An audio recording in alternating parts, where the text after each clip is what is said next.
Narito po ang mga talata ng Biblia na Diyos raw si Kristo. 1:1-14, Galatia 1:11-12, 2 Pedro 1:1, 1:5-21, 1:20-28, 1:8-58, unang Juan Roma 5:20, 9:5, 1:5-21.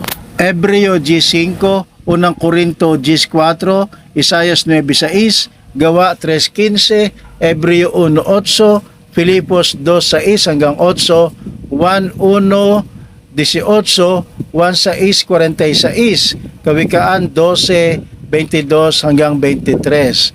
Mga kaibigan, ang mga talatang ito ang pag-aaralan natin na isa-isa sa susunod na video na inyong mapapanood. Tinitiyak ko po sa inyo, kung hindi mali ang salin ng talata, mali ang pagkaunawa nila sa talata ng Biblia.